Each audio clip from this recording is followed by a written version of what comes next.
தமிழ் புதல்வன் திட்ட தொடக்க விழாவில் பங்கேற்றிருக்கக்கூடிய மாண்புமிகு அமைச்சர் பெருமக்கள் திரு பொன்முடி அவர்களே, திரு ஏவா வேலு அவர்களே, திரு முத்துசாமி அவர்களே, திருமதி கீதா ஜீவன் அவர்களே, திரு அன்பில் மகேஷ் பொய்யாமொழி அவர்களே, கோயம்புத்தூர் மாநகராட்சியினுடைய மேயர் திருமதி ரங்கநாயகி அவர்களே, நாடாளுமன்ற உறுப்பினர்கள் திரு கணபதி ராஜ்குமார் அவர்களே, திரு ஈஸ்வரசாமி அவர்களே, சட்டமன்ற உறுப்பினர் அருமை சகோதரியார் திருமதி வானதி சீனிவாசன் அவர்களே, தலைமைச் செயலாளர் திரு சிவதாஸ் மீனா ஐஏஎஸ் அவர்களே, செயலாளர் திருமதி ஜெயஸ்ரீ முரளிதரன் ஐஏஎஸ் அவர்களே, மாவட்ட ஆட்சித்தலைவர் திரு கிராந்திகுமார் ஐஏஎஸ் அவர்களே, உள்ளாட்சி அமைப்புகளின் பிரதிநிதிகளே, அரசு உயர் அலுவலர்களே, வருகை தந்துள்ள மாணவர்களின் பெற்றோர்களே, என் அன்பிற்கினிய மாணவ செல்வங்களே, பத்திரிகை மற்றும் ஊடகத்துறையை சார்ந்திருக்கக்கூடிய நண்பர்களே, உங்கள் அனைவருக்கும் என்னுடைய வணக்கத்தை நான் தெரிவித்துக் கொள்ள விரும்புகிறேன். இந்த கல்லூரியில நுழைந்தவுடன் நீங்க கொடுத்த எனர்ஜி, அந்த வரவேற்புக்கு முதல்ல என்னுடைய நன்றியை தெரிவிச்சுக்க விரும்புகிறேன்.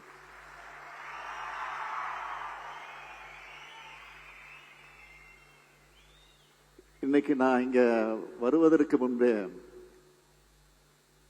நேற்று இரவே உங்க வங்கி கணக்கில் இந்த மாதத்துக்கான 1000 ரூபாய் பணத்தை அனுப்ப உத்தரவு போட்டேன்.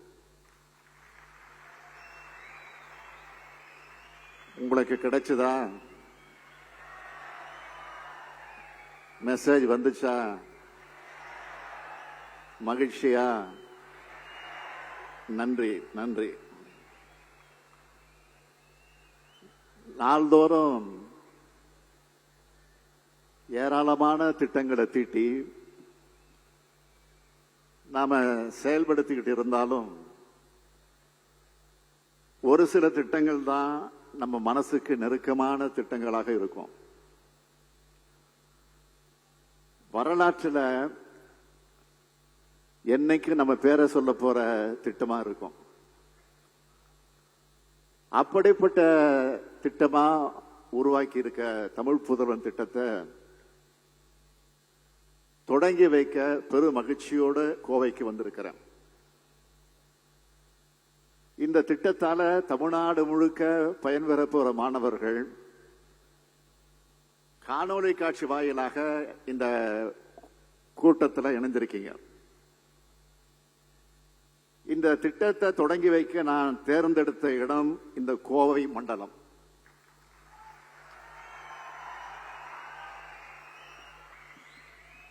ஏன்னா இது அன்பான மக்கள், பாசமான மக்கள், சேவை மனப்பான்மையான மக்கள் வாழும் பகுதி இது. தொழில்துறையில சிறந்த மண்டலம் இது. இந்தியாவின் தலை சிறந்த கல்வி நிறுவனங்கள் இருக்கும் மண்டலம் இது. பழமையும் புதுமையும் கலந்த பகுதி இது. இங்க இருக்கிற மக்கள் பெரியவங்களை மதிக்கிறது, விருந்தோம்பல் உள்ளிட்ட நற்பண்புகளை சிறந்து விளங்குறாங்க. நம்ம திராவிட மாடல் அரசை பொறுத்த வரைக்கும் கடந்த 3 ஆண்டுகள்ல மக்களுக்கு நேரடியா பயனளிக்கக்கூடிய ஏராளமான திட்டங்களை செயல்படுத்திக்கிட்டு வருது. தமிழ்நாடு தான் இந்தியாவுக்கு முன்னோடியான மாநிலம்னு சொல்ற மாதிரியான பல்வேறு திட்டங்களை தொடர்ந்து செயல்படுத்திக்கிட்டு வரோம். திராவிட மாடல் அரசுன்னு சொன்னால அது சமூக நீதிக்கான அரசு. பெண்கள் பொருளாதார விடுதலை பெறுவதும் இளைஞர்கள் கல்வி உரிமை பெறுவதும் தான் சமூக நீதியை நோக்கிய நம்முடைய பயணத்துக்கான அடித்தளம். அதனாலதான் இந்த ரெண்டுக்கும் அரசால் என்னென்ன உதவிகள் செய்ய முடியும்னு பார்த்து பார்த்து செய்கிறோம். பொருளாதார விடுதலைன்னு எடுத்துக்கிட்டா பெண்களுக்கு பேருந்துல கட்டணம் இல்லாம பயணம் செய்யக்கூடிய வசதியை உருவாக்கி கொடுப்போம்னு வாக்குறுதி கொடுத்தோம். சொன்னபடியே முதலமைச்சரானதும் நான் போட்ட முதல் கையெழுத்து விடியல் பயணம் திட்டத்துக்கு தான்.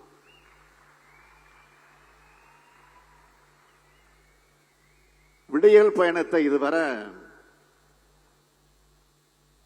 518 கோடி முறை பெண்கள் பயன்படுத்தி இருக்காங்க. அதேபோல் மகளிர் வாழ்விற்கு விடியல் தரும் கலைஞர் மகளிர் உரிமை திட்டம், இந்த திட்டம் மூலம் 1,15 லட்சம் பெண்களுக்கு மாதம் 1000 ரூபாய் கொடுத்துட்டு வரோம்.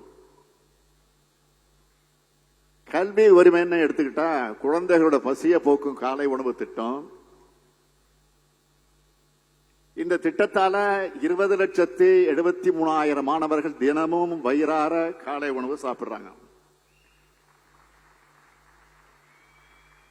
அடுத்து நம்முடைய பயணத்தையும் லட்சியத்தையும் எதிர்காலத்துக்கு எடுத்துட்டு போற இளைஞர்களுக்காக தொடங்கப்பட்ட திட்டம் நான் முதல்வன் திட்டம். இதுவரை 28 லட்சம் மாணவர்களுக்கு பயிற்சியும் கொடுத்து வேலை வாய்ப்பு பெறுவதையும் உறுதி செஞ்சிருக்கோம். மாணவிகளுக்கு எடுத்துக்கிட்டா புதுமையான புரட்சிகரமான திட்டமா செயல்படுத்திட்டு வர புதுமை பெண் திட்டம் 3,28,000 மாணவிகளுக்கு இந்த திட்டத்தின் கீழ் மாதந்தோறும் 1000 ரூபாய் வழங்கிக் கொண்டிருக்கிறோம். புதுமை பெண் திட்டத்தில் மாணவிகள் பயன்பெறாங்கள, எங்களுக்கு அப்படி கிடையாதான்னு ஆண் மாணவர்கள் கேட்டீங்களா இல்லையா? அந்த கோரிக்கையை ஏற்று உருவாக்கப்பட்ட திட்டம்தான் தமிழ் புதல்வன் திட்டம்.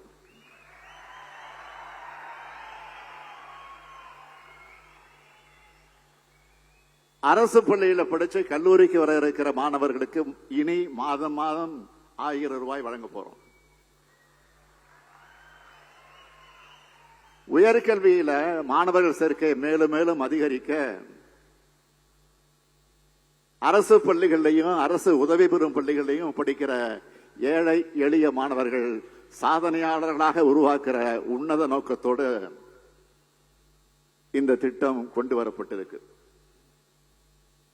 இந்த திட்டம் 6ஆம் வகுப்பு முதல் 12ஆம் வகுப்பு வரை அரசு பள்ளிகளில் படிச்சு தேர்ச்சி பெற்றவர்களுக்கும் அரசு உதவி பெறும் பள்ளிகளில் 6ஆம் வகுப்பு முதல் 12ஆம் வகுப்பு வரை தமிழ் வழியில் படிச்சு தேர்ச்சி பெற்றவர்களுக்கும் பொருந்தும். கலை அறிவியல் கல்லூரிகளில் 3 ஆண்டு படிக்கிற பட்டப்படிப்புகள், 4 ஆண்டுகள் படிக்கிற பொறியியல் கல்வி பட்டப்படிப்புகள், 5 ஆண்டுகள் படிக்கிற மருத்துவ படிப்புகள், 3 அல்லது 4 ஆண்டு படிக்கிற சட்டம் மருத்துவம் சார்ந்த படிப்புகள், அதற்கு இணையான படிப்புகள் படிக்கிற மாணவர்களும் இந்த திட்டத்தின் மூலமாக பயன்பெறலாம். 8ஆம் வகுப்பு மற்றும் 10ஆம் வகுப்பு முடிச்சு தொழிற்பயிற்சி படிக்கிறவங்களுக்கும் இந்த திட்டத்தில் பயன்பெறலாம். இந்த தமிழ் புதல்வன் திட்டத்தின் மூலமா 3,28,000 மாணவர்கள் பயன்பெறக்கூடிய வகையில் இந்த ஆண்டு 360 கோடி ரூபாய் ஒதுக்கீடு செய்யப்பட்டிருக்கு. மாதந்தோறும் 1000 ரூபாய் மாணவர்களோட வங்கி கணக்கில் நேரடியா வரவு வைக்கப்படும். திராவிட மாடல் அரசு வழிநடத்தும் முதலமைச்சரான ஒரு தந்தை நிலையிலும் உங்க குடும்பத்தில் ஒருவனாகவும் இருந்து மாணவ கண்மணிகளாகிய உங்களுக்கு உருவாக்கின திட்டம் தான் இந்த திட்டம். இதன் மூலமா நீங்க அடைகிற வளர்ச்சியை அடுத்தடுத்த ஆண்டுகளையும் நான் கவனமா கண்காணிப்பேன். இந்த விழா நடந்துகிட்டு இருக்கிற கோவை அரசு கல்லூரி 173 ஆண்டுகள் பழமை வாய்ந்தது.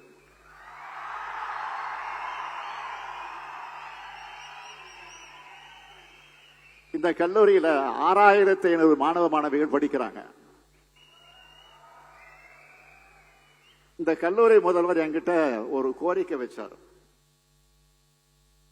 அதாவது இந்த கல்லூரிக்கு மாணவர்கள் தங்கி படிக்கிறதுக்கான விடுதி கட்டடம், பல்வேறு கருத்தரங்கங்கள் ஆய்வரங்கங்கள் நடத்த ஏதுவா ஒரு கருத்தரங்க கூடம் கட்டித்தரணும்னு கோரிக்கை வச்சிருக்காரு. அவருடைய கோரிக்கை ஏற்று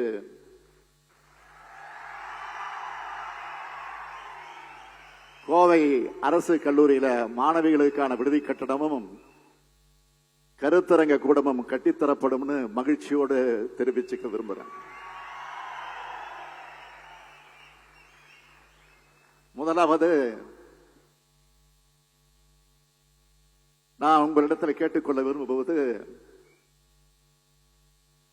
2030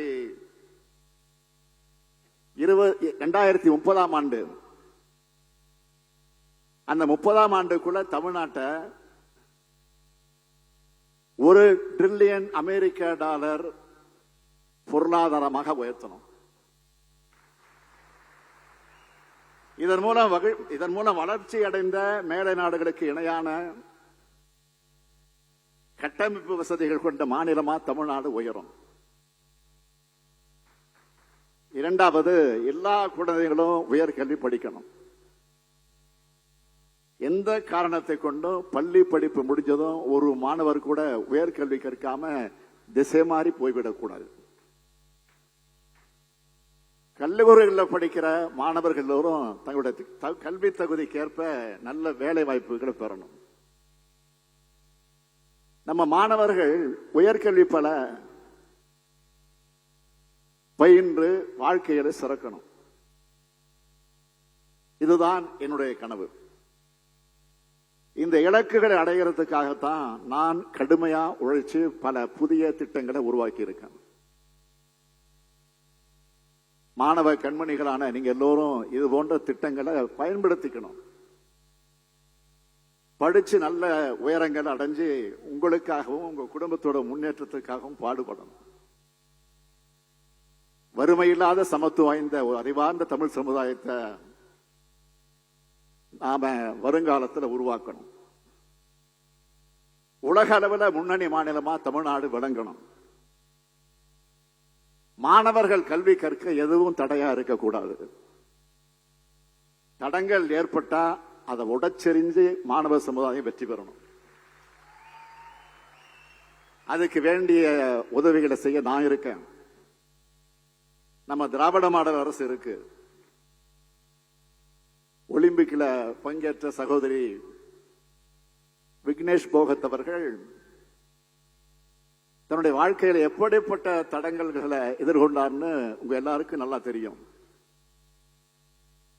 ஆனா அவர் பலவீனமா வீட்டுக்குள்ள முடங்கிடாம தைரியமும் தன்னம்பிக்கையும் அசாத்தியும் துணிச்சலும் உள்ள பெண்ணா போராடி இன்னைக்கு நாம எல்லாரும் பாராட்டக்கூடிய அளவுக்கு இன்னைக்கு அவர் கொடி கட்டி பறந்து கொண்டிருக்கிறார்.